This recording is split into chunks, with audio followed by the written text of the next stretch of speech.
According to the Chinese zodiac, 2020 is the year of the rat, so I decided to make one. If you consider yourself creative and crafty, or you're looking for a special gift to give to somebody, then learning how to make your own stuffed animal out of felt might be perfect for you.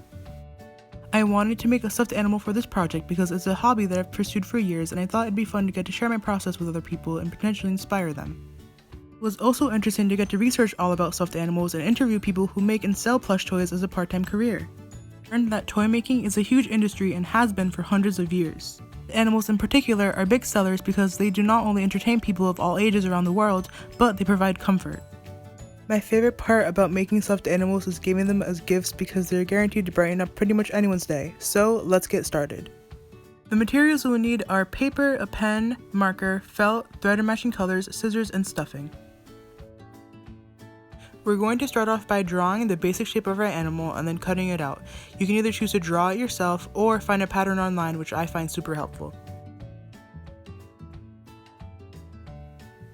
Then we're going to take this shape, trace it onto the felt twice, and cut out 2 pieces. I found that using a marker to trace it was a lot easier, but it did smudge and get messy, so be careful. Then we're going to take our 2 pieces and flip them over so that the marker tracings are on the inside and they're not visible. Next, we're going to take our other colors of felt and cut out additional details for the face and the body. I did this just by cutting out basic shapes, but if you want to find a pattern online, that's helpful too. Now, before we start, it's time for a mini lesson on sewing. First, you take your needle and your thread, and you try your very best to get the thread through the eye of the needle.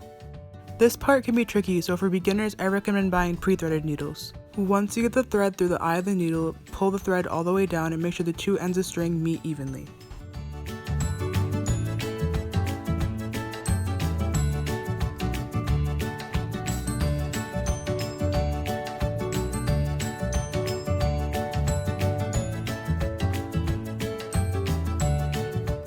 Once the 2 ends are evenly leveled, you have to knot the thread. You do this by wrapping it around your finger, like so, rubbing it around your thumb and index finger, balling it up, and pulling it to make sure that the knot is secure.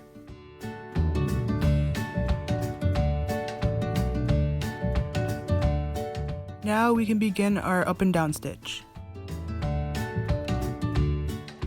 First, insert your needle through the back of the felt where the knot can't be seen and pull it up.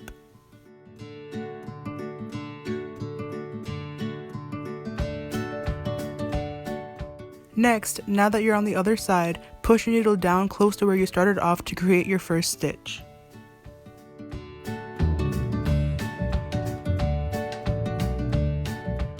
Pay attention to how this looks and make sure that the stitch isn't too big or too small. I used black thread so that you can see this better.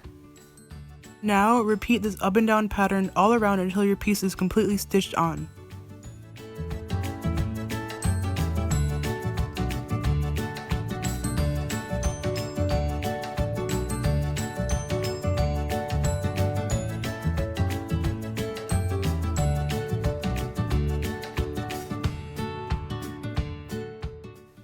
To end a stitch so that it doesn't come undone, push your needle all the way through the back of the felt like so.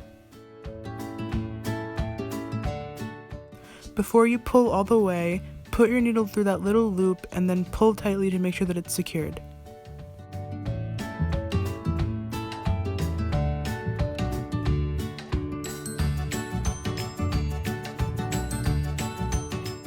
Now you can cut off your excess thread. Now we can start making our stuffed animal. Start by taking one of your body pieces and sewing on any of the face and body details. Make sure you begin your stitch through the back where the knot won't be visible. As you can see, I'm sewing on my rat's ear pieces, nose, stomach piece, and arms. Unfortunately, I lost the footage for this next part, but you're going to take the other body piece and put it together with the front piece. Make sure they line up evenly and trim any edges if you need to. You're going to sew along the edges, but make sure you leave a gap at the end to insert your stuffing. As you can see, I inserted the stuffing through that little gap that I left, and now all that there's left to do is to sew the gap closed. Be sure to properly end your stitch, cut off the excess thread, and we're done! Thank you for watching. I had a lot of fun making this and I'm super happy with how it turned out.